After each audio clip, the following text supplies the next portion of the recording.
Hello everyone, my dear students, my well-wishers, my viewers, everyone. I welcome you all in my channel RKS Academy. My dear students of Standard 11th, today I'll teach you Sociology. जैसा कि मैंने पहले आप लोगों से कहा था, sociology का जो भी सब्जेक्ट मैंने आपसे पढ़ाया है, मैंने आप लोगों से ये भी कहा था कि उसको लाइन बाय लाइन पढ़ें, उसको समराइज करें, उसको लिखें, उसका क्वेश्चन आंसर बनाएं, उसका ऑब्जेक्टिव क्वेश्चंस निकालें, और जो आपसे नहीं बनेगा उसको आप मेरे पास कमेंट बॉक्स में डालें ताकि मैं आपका मदद कर सकूं।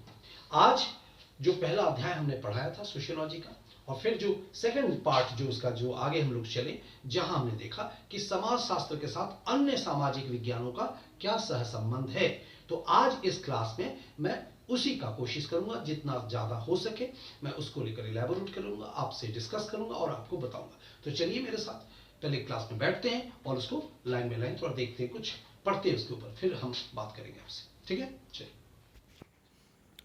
हाँ, तो हमारे जितने भी स्टैंडर्ड 11th के स्टूडेंट्स हैं, आज आप लोगों के लिए सोशियोलॉजी यानी समाजशास्त्र का हम लोग अध्ययन करेंगे। पहला अध्याय जो था उसमें हम लोगों ने बहुत सारा चीज़ देखा भी है, जैसे समाजशास्त्र क्या है, समाजशास्त्र और समाज के बीच की बातें, और आज जो है समाजशास्त्र के विषय क्षेत्र को भी हम लोगों ने डिस्कस किया था।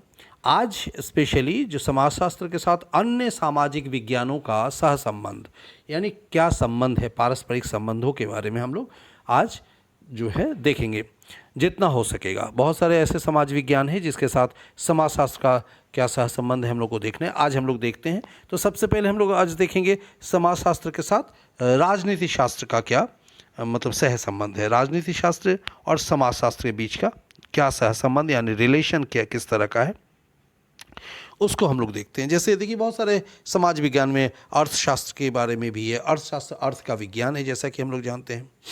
ठीक, समाजशास्त्र और राजनीति विज्ञान के बीच भी पद्धतियों और उपागमों की परस्पर अंतःक्रिया की बहुलता है। यानी देखिए, जैसा कि अर्थशास्त्र में है, यहाँ हम लोग देखिए, इस पर गौर करें। यहाँ इस जगह पर समाजशास्त्र एवं राजनीति विज्ञान यानी राजनीति शास्त्र क्या है, ठीक है। यहाँ हम लोग देखेंगे, जैसा कि अर्थशास्त्र में हम लोगों ने एक छोटी सी बात अगर बोलना हो कि अर्थशास्त्र और समाजशास्त्र के बीच में क्या मतलब सहसंबंध है, तो एक सिंपल वे में हम लोग कह सकते हैं कि अर्थशास्त्र अर्थ का विज्ञान है, समाज कल्याण का विज्ञान है, हमारा चयन का विज्ञान है, कौन सा आवश्यक वस्तुओं का जो चयन करना है वो समाजशास्त्र सिखाता है, आर्थिक और अनार्थिक क्रियाओं का अध्ययन है। लेकिन ठीक उसी तरीके से अगर हम बोले कि समाजशास्त्र और राजनीति विज्ञान के बीच क्या सहसंबंध है या अंतर है, तो यहाँ अगर हम देखें तो यहाँ हमारे पद्धतियाँ जो है यानी जो टेक्निक्स हैं और उपागम जिसको टूल्स बोलते हैं, ठीक है, उसके परस्पर अंतःक्रियाओं की बहुलता है। दोनों में क्या क्या मतलब बहुलताएं पाई जाती है, समानताएं हैं या अंतर हैं, उसको हम लोग आगे देखते हैं। परंपरागत राजनीति विज्ञान मुख्यतः दो तत्वों पर केंद्रित था, राजनीतिक सिद्धांत और सरकारी प्रशासन। यानी राजनीतिक सिद्धांतों के बीच में अगर बात करें, यहाँ देखिए, तो परंपरागत राजनीति यानी ट्रेडिशनल जो पॉलिटिकल साइंस के बारे में अगर हम लोग बोले तो वो मुख्यतः दो तत्वों पर हम केंद्रित था। मुख्यतः दो तत्वों पर केंद्रित था, मतलब वो दो तत्व क्या थे, राजनीतिक सिद्धांत और सरकारी प्रशासन। जाहिर सी बात है, राज्य के प्रशासन, ये सारी चीज़ें। धीरे धीरे राजनीति शास्त्र का विषय क्षेत्र भी विस्तारित होता गया। पहले हम राजनीतिक सिद्धांत देखते थे, उसमें बहुत सारे ऐसे सिद्धांत हैं, आप लोग आगे देखेंगे, ऊपर के क्लासों में जब जाएंगे तो वहाँ देखेंगे, वहाँ शक्ति सिद्धांत है, दैवी सिद्धांत है, बहुत सारे इस तरह के सिद्धांत हैं राज्य के बारे में। तो वो सिद्धांतों के बारे में हम लोग चर्चा करेंगे बाद में, अभी नहीं। अभी और सरकारी प्रशासन यानी जो प्रशासन शासन व्यवस्था, वो भी राजनीतिक शास्त्र के अंतर्गत आते हैं। दोनों में से किसी भी शाखा में राजनीतिक व्यवहार गहन रूप में शामिल नहीं है, लेकिन इन दोनों में से किसी भी शाखा में राजनीतिक व्यवहार जो है, पॉलिटिकल बिहेवियर जिसको हम लोग बोलते हैं, गहन रूप में शामिल नहीं है। सामान्यतः सैद्धांतिक भागों में प्लेटो से लेकर मार्क्स तक के सरकार संबंधी विचारों को केंद्र बिंदु बनाया गया। देखते हैं एक चीज़ जो मेनली क्या है, सामान्यतः सैद्धांतिक भाग में यानी सिद्धांत के रूप में अगर देखें तो वहाँ प्लेटो से लेकर मार्क्स तक के सरकार संबंधी विचारों को केंद्र बिंदु बनाया गया। यानी वहाँ पर केंद्र बिंदु किस चीज़ को बनाया गया, सरकारी जो देख रहे हैं, सरकारी प्रशासन बोले, व्यवस्था बोले, जबकि प्रशासनिक भाग का केंद्र बिंदु सरकार के वास्तविक संचालन की तुलना में इसका औपचारिक ढांचा रहा है। अगर हम लोग ऐसा बोलें कि प्रशासनिक मतलब क्या होता है, शासन व्यवस्था के अंतर्गत केंद्र बिंदु सरकार के वास्तविक संचालन की तुलना में इसका औपचारिक ढांचा रहा है।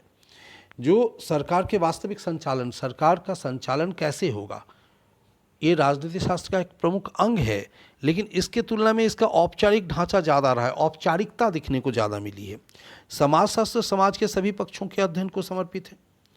पहले भी मैंने बोला था कि देखिए, यानी एक बात है कि सामने क्या स्पष्ट होकर आ रहा है कि राजनीति विज्ञान के अंतर्गत जो है शासन व्यवस्था, राजनीतिक प्रशासन, इन सब चीज़ों का अध्ययन होता है, जबकि समाजशास्त्र में क्या हो जाता है समाज के सभी पक्षों के अध्ययन को समर्पित है।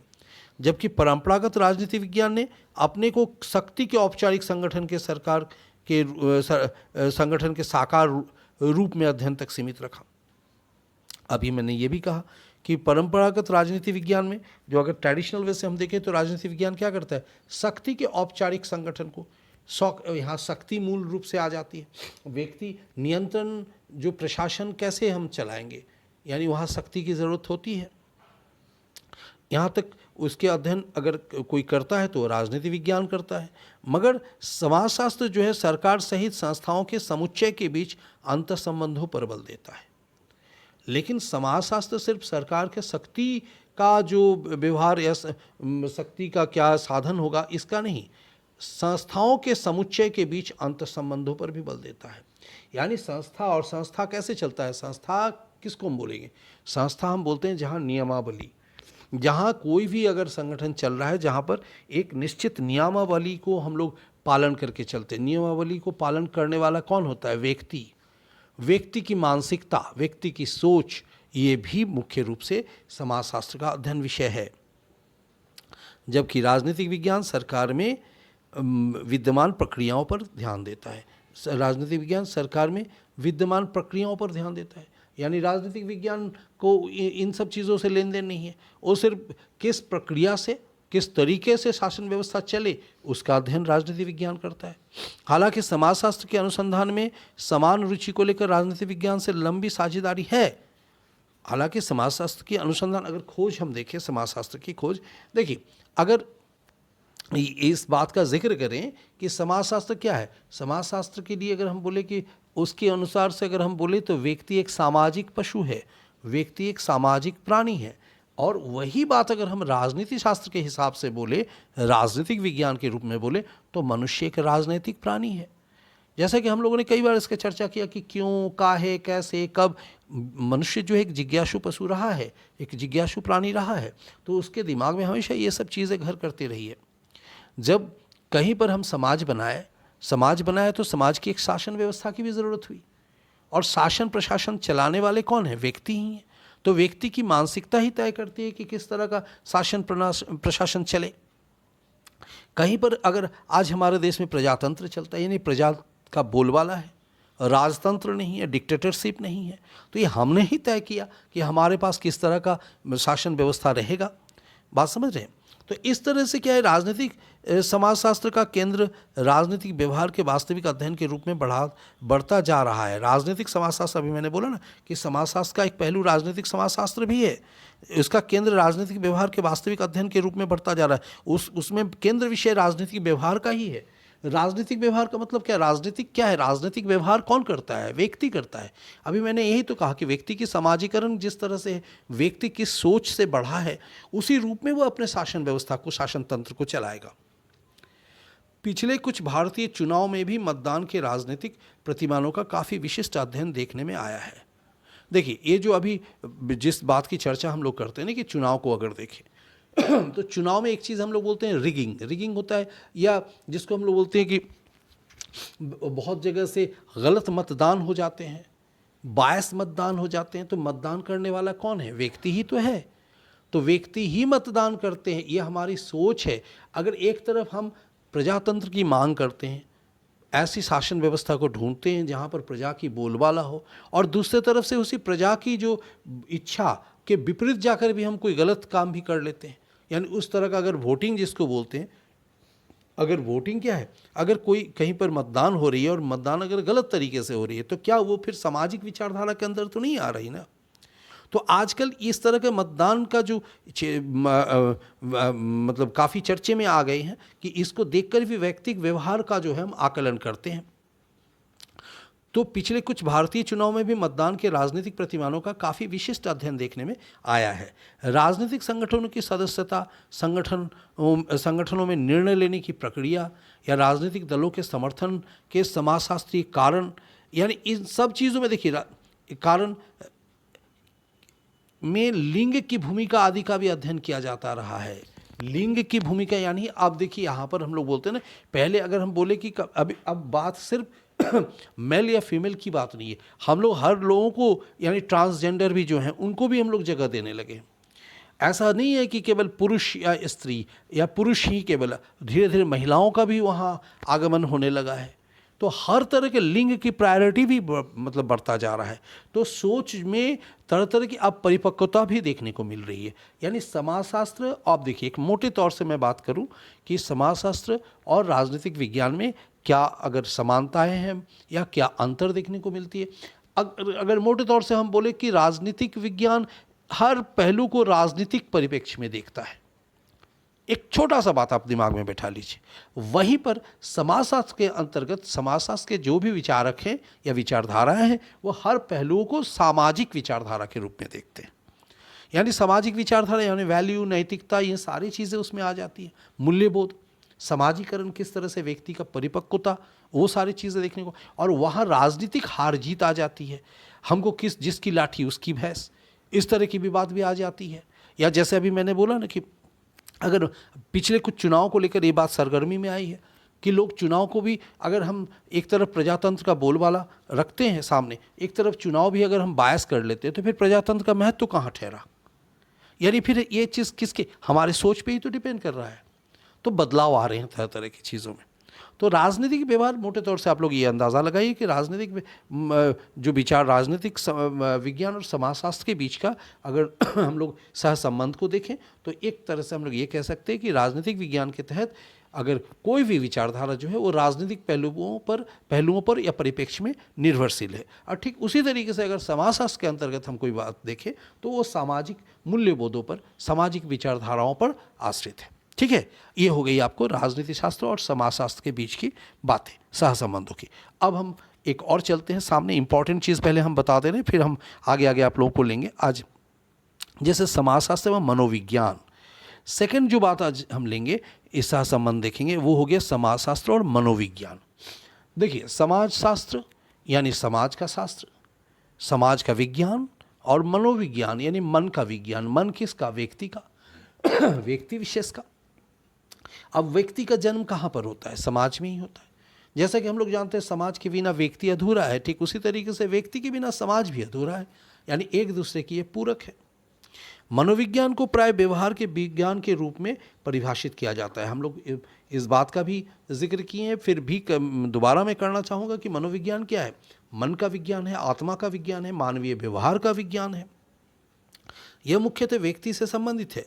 ये उसकी बौद्धिकता एवं सीखने की प्रवृत्ति, अभिप्रेरणाओं एवं याददाश्त, तंत्रिका प्रणाली एवं प्रतिक्रिया का समय, आशाओं और डर से रुचि रखता है। अब देखिए, भय, डर हो, स्मृति हो, आशा हो, उम्मीद हो या प्रतिक्रिया हो, प्रेरणा हो, याददाश्त हो, हमारी प्रवृत्ति हो, सीखने की इच्छा हो या इंटेलेक्चुअलिज्म हो, बौद्धिकता हो, ये सारी चीज़ें जो व्यक्ति के अंतर्गत है, ये व्यक्ति कहाँ से इसको मतलब अधिग्रहण करता है? समाज में रहकर। और ये व्यक्ति की बनावट के बीच की बात है, व्यक्ति की सीखने की प्रणाली है जो किस तरीके से वो अडॉप्ट करता है।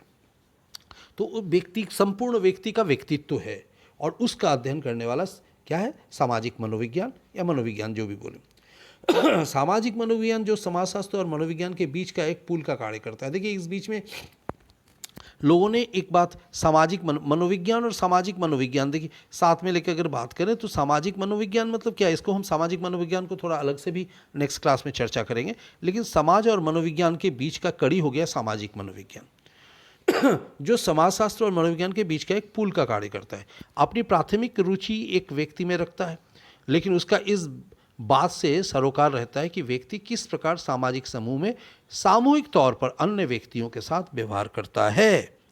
देखिए, यानी व्यक्ति के सामूहिक व्यवहार स्पष्टतः अगर हम बात करें, प्राथमिक रुचि एक व्यक्ति में रखता है, समाज व्यक्ति के साथ रखता है, लेकिन व्यक्ति के सामूहिक व्यवहार क्योंकि सामूहिक व्यवहार में ही पारस्परिक अंतःक्रियाओं का बोध होता है, और ये जो अंतःक्रियाएं हैं वो किसका निर्माण करता है, हमारा समाज का निर्माण करता है।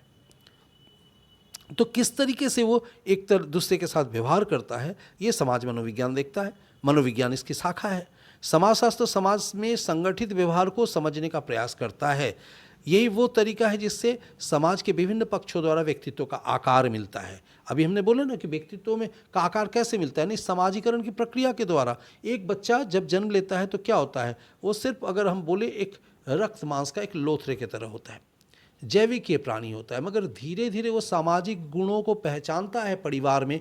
जब वो बच्चा धीरे धीरे आँख खोलता है, थोड़ा थोड़ा वो बढ़ता है, तो आहिस्ते आहिस्ते वो अपने आप को अपने परिवार में पाता है, माता को, पिता से, भाई बहनों से, जगह से, तरह तरह की चीज़ों से वो अपने जो है सीख को ग्रहण करता है, यानी सीखता है।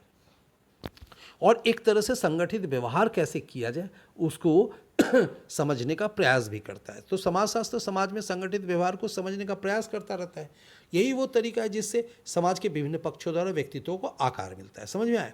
उदाहरण के लिए आर्थिक और राजनीतिक व्यवस्था, उनका परिवार और नातेदारी संरचना, उनकी संस्कृति, मानक एवं मूल्य, जिस समाज में जिस परिवार में वो रहता है उसको, इसको देखिए आप लोग ध्यान में रखिएगा। उदाहरण के लिए क्या बोलेंगे, आर्थिक और राजनीतिक व्यवस्था, उनका विचार, उनका परिवार और नातेदारी संरचना, उनकी संस्कृति, मानक एवं मूल्य, इन चीज़ों का अध्ययन।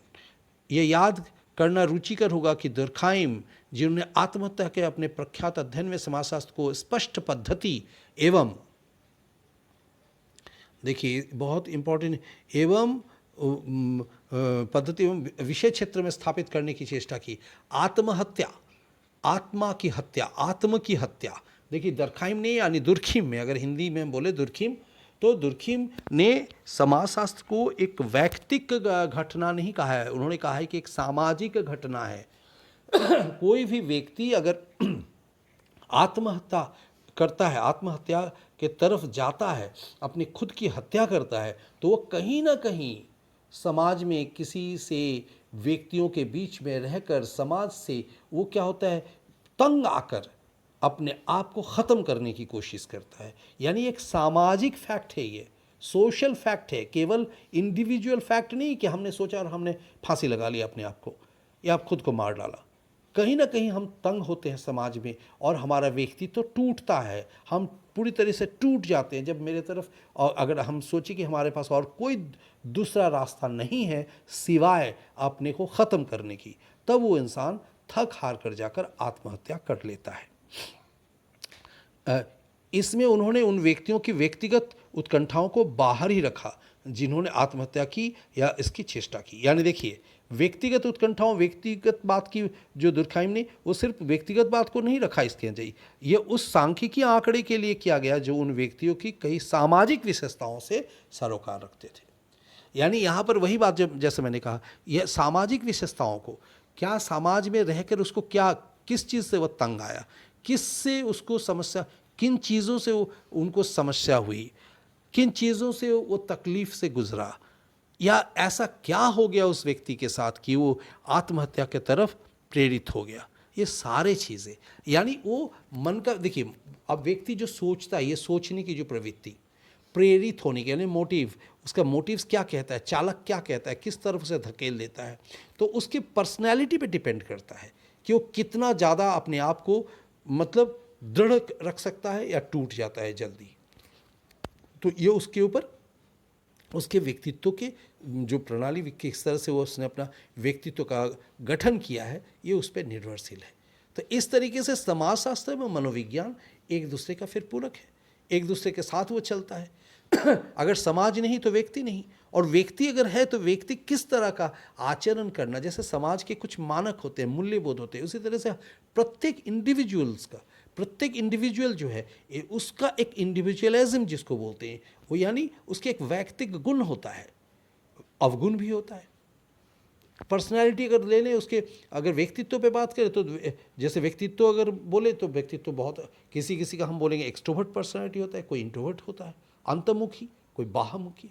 तो बाह्यमुखी मतलब बाहर वो बहुत ज़्यादा एक्सट्रोवर्ट होता है, किसी बात को बढ़ चढ़ के बोल सकता है, हंस सकता है, दुख को भी झेल सकता है। और जो इंट्रोवर्ट होता है वो मन ही मन उस चीज़ को झेल लेता है, अंदर ही अंदर दुखी हो जाता है। तो ये पर्सनैलिटी पे डिपेंड करता है, जो वो समाज में रहकर ही इसका गठन करता है। ये हो गया समाजशास्त्र व मनोविज्ञान के बीच का सह संबंध। आई थिंक सो कि आपको समझ में आ गया होगा। तो आज देखिए इस क्लास में ये दोनों चीज़ों के बारे में हम लोग दोनों जो सामाजिक विज्ञान है, समाजशास्त्र और राजनीति विज्ञान, समाजशास्त्र और मनोविज्ञान, इसकी चर्चा हमने की और मुझे उम्मीद है कि आपको समझ में आया होगा। आप लोग इसके ऊपर एक गहन अध्ययन करेंगे, फिर इससे संबंधित जो सवाल जवाब होगा, क्वेश्चन आंसर्स होगा, उसको आप बनाने की कोशिश करेंगे। बाकी जो समस्या होगी फिर हम उसे सॉल्व करेंगे। ठीक है, चलिए फिर हम आगे बात करते हैं। तो हमने देखा आज की राजनीति शास्त्र यानी पॉलिटिकल साइंस और मनोविज्ञान यानी साइकोलॉजी के साथ समाजशास्त्र का कैसा संबंध रहा। आज इस क्लास में हमने इसका डिस्कशन किया है और अगला जो फिर क्लास में हम आएंगे तो आगे आगे करके, चूंकि बहुत सारा अन्य जो सामाजिक विज्ञान है उसके साथ सह संबंध समाजशास्त्र का देखना है, तो इतना इक्वली एक साथ तो नहीं देखा जा सकता, इसलिए आज हमने दो को देखा, पॉलिटिकल साइंस और मनोविज्ञान यानी साइकोलॉजी को हमने देखा। राजनीति शास्त्र और साइकोलॉजी यानी मनोविज्ञान का सहसंबंध समाजशास्त्र के साथ कैसा रहा। दोनों ही जो है इक्वली कैसे, अगर समाज है तो समाज में राजनीति है, समाज है तो समाज में जो रहने वाले व्यक्ति हैं उसका मन का अध्ययन होगा। यानी इक्वली समाजशास्त्र के साथ साइकोलॉजी का यानी मनोविज्ञान का और समाजशास्त्र के साथ राजनीति का यानी पॉलिटिकल साइंस का क्या संबंध है, उसको आज हमने देखा। ठीक है, बेहतर है कि फिर इसको आप लोग एक बार देखेंगे, फिर इसके ऊपर जितना जो सवाल आप बना सकते हैं, क्वेश्चंस जो बना सकते हैं, उसको आप बनाने की कोशिश करेंगे। ठीक है, और ये नहीं भूलना है, मतलब अपना मोटो से नहीं हटना है, हमेशा उसको आप जरूर ध्यान देंगे कि उसको एक स्टडी, सेल्फ स्टडी करेंगे और प्रतिदिन जो मैंने कहा है उसको नहीं हटना है। मैं हमेशा बोला है कि आर्ट्स पढ़ने वाले बच्चे कमजोर नहीं होते, उनके पास मेमोरी पावर होता है और प्रतिदिन के हिसाब से रूटीन वाइज से यदि आप पढ़ाई करते हैं तो कभी भी आपके लिए कोई एक्स्ट्रा स्ट्रेस नहीं पैदा होगा। ठीक है, टेक केयर, हेल्थ का ध्यान रखेंगे और पढ़ाई निश्चित रूप से करेंगे। तो आज चलते हैं, फिर मिलेंगे आपसे दूसरे क्लास में। चलिए, बाय बाय, सी यू।